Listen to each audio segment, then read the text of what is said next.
Hey everyone, welcome back. Today, I want to talk about something that really hit home for me: SIM swap fraud.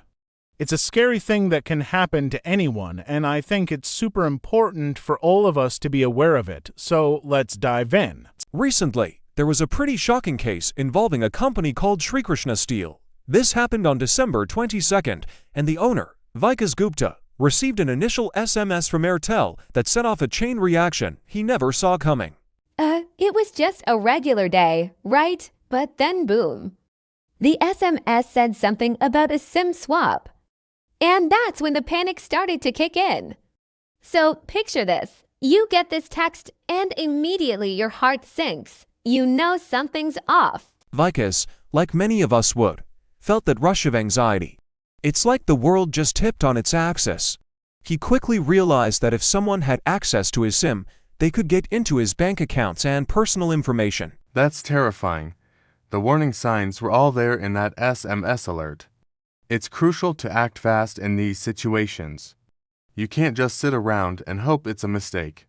Vikas recognized that right away. He reached out to Airtel, checked his online banking records. Every second counts when you're dealing with fraud. Can you imagine the fear? You realize you might lose everything you've worked for. It's a gut punch. Unfortunately, in this case, the financial impact was massive. They siphoned off a staggering 7.42 crore rupees. That's mind-blowing, but thankfully, they managed to recover 1 rupee. 37 crore. Still, it's just a reminder of how vulnerable we all are. And the worst part, the fraudsters misused overdraft facilities, making it even more complicated for Vikas. And let's talk about the investigation. The Mumbai police stepped in, trying to trace the money trail. They had to dig deep into how these fraudsters operated. It's a real wake-up call for all of us to report these incidents immediately. Don't sit on it. The sooner you act, the better chance you have at catching these criminals. So, what can we do to protect ourselves? There are some simple yet effective measures.